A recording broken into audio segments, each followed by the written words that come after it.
All right, so what are we talking about? How to talk art. How to talk art. Bite-sized Raffy and Clee. The same awesome flavor in a smaller package. And always filler-free. May contain peanut gallery.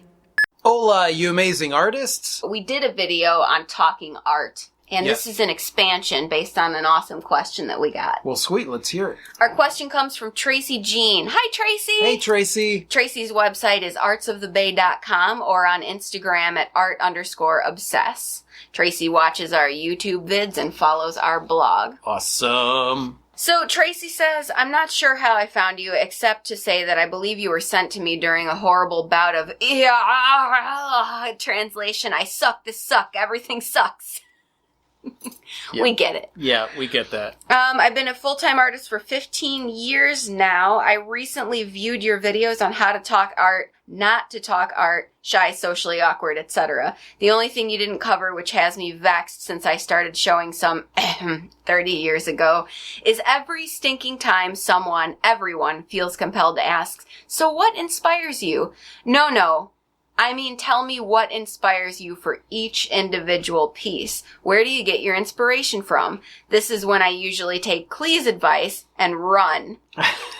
I should tell you, I'm a mixed media clay and plaster artist. I create intuitively. I never have a plan. I sit down, see a color or texture I like. Time passes, something has been created. Sometimes I don't even think I'm part of the process except as a delivery vehicle. I try plans. It never works out, so now I don't.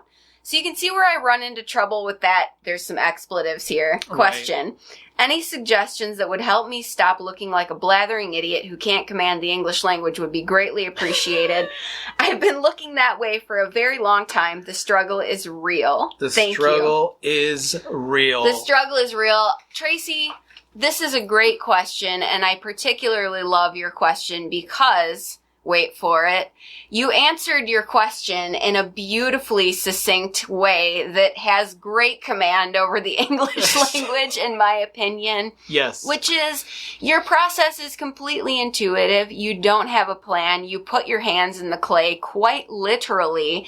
And it's like one part you're guiding the process, and one part, the thing knows what it wants to be. Yeah. It's very much the way that I create my Tree of Life pieces. Yeah. I might be inspired by something I see in the stone, but at some point, the tree kind of knows what it wants to be. So part of my job is to be the hands and the brain, but the other part of my job is to let it unfold how it wants to.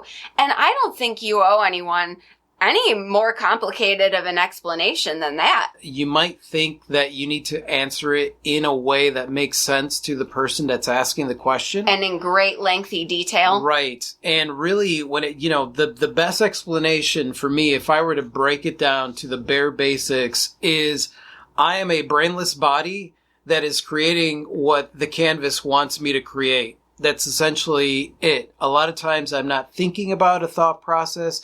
Maybe there's something that I've been thinking about that has to do nothing with art, that has to do with the world or society or whatever it is. And then I get inspired to create something simply because there is a blurry, fuzzy sort of idea that I need to express in some way. But when people ask a certain question like, what inspires you? I think a lot of times they're looking for a specific answer like, well, I got inspired by this and this and this and these pieces of art and this kind of thing. When in actuality, it's one of the reasons that we have it broken down. Very simple. We're inspired by the stuff of life. Mm-hmm. So when people ask me, what inspires you to create this piece or that piece or this piece specifically, overall, I'm inspired by the stuff of life. That piece was inspired by the stuff of life. Yeah. That piece was inspired by something that I was thinking. That piece was inspired by the color of a flower. And here's the thing. For some people, they're not going to understand no matter how you explain it, no matter how lengthy or detailed the explanation is. You've explained your process with abstracts to your dad, and he still thinks that they're those weird paintings about nothing. I'm like, yep, he's right. Exactly. There are weird paintings about nothing. They are weird paintings about nothing. So quite literally, you put your hands in the clay, something starts to take form, and you let it guide the process, which is totally awesome. Yep. And, You know, you could go into more explanation than that, but someone's either going to click with that or they're going to glaze over and nod their head. Yeah. And then there's going to be that awkward silence. I mean, I think the important thing, though, is to have fun with it. I think it's perfectly acceptable to say I am largely inspired by the process. When I go to work on stuff, sometimes it's just the process of hammering on something or filing something or watching texture take form. Yeah. It's very like... There isn't a plan always. There isn't a plan always. Sometimes it is the texture in the piece or the way that the paint mixes with another paint, or sometimes it's part of the process of creating it. Sometimes it's the colors that are in there. Sometimes, I mean, there's really no way to quantify it. And I think when people ask you what inspired you to create this specific piece, sometimes it's just the piece wanted to come to life. I think the biggest issue here might be your own feeling that your response is inadequate. Right. And the simple truth of the matter is, you're the artist. Your response is perfectly adequate. Yeah, you share whatever you care to share, and no more and no less. And listen, we have license to be eccentric artists. Yeah. So you give a short response, you give a long response, you give a response that makes no sense to another human. That's all perfectly fine, in my opinion. Yeah. It's just, try to stop telling yourself that your responses suck. Have fun with it. And you specifically, Tracy, you answered your question in the question. You basically described what inspires you to create your pieces. I know. I'm like, this is a great response. This is actually a really succinct way to say how I feel a lot of the time when I'm creating. Yeah. So, congrats on that. You don't need us to answer this question. Nobody needs us to answer this question. Have more confidence that you do know what you're conveying when you're talking about your art, and there's absolutely nothing wrong with whatever you say or choose not to say about it. I think that one of the main takeaways here is, if you are trying to explain something to someone else, if it is something that was inspired by simplicity, simple is better.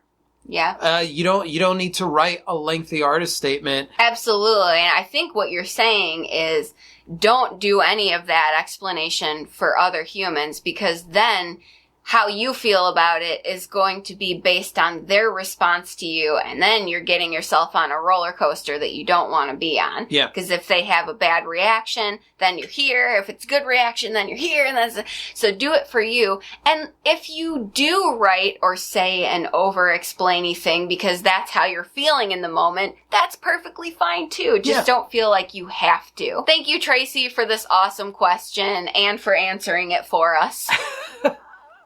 We hope you enjoyed us rattling on about how we feel about it. Yeah. You don't need us. You totally have this. Yeah. Hopefully, maybe we did say some useful stuff. Yeah, hopefully you guys got something out of this. And I'm curious to know what your thoughts are as far as like inspiration. I know that we've had this conversation before, but like, do you feel that you have to give like a wordy explanation when somebody asks you like that, you know, well, what inspired you to create that piece? Like, you know, sometimes it is wordy for me. Sometimes there's a piece that like, I'm like, yeah, this goes back to my history and blah, blah, blah, blah. But a lot of times, no, it's not. I was inspired by this thought or this word or this thing or nothing. This thing was inside of me and it needed to come out. I think any explanation is perfectly fine. But like I said, I'm curious to know what your thoughts are on it before I prattled off with my own thoughts. Just put it in the comment section below. And thank you so much for watching, you guys. You guys are absolutely freaking amazing. I totally adore you. And if you like this and you want to watch more like this, just click right over here to subscribe. And that's it. Say goodbye, Clee. Good day. Adios.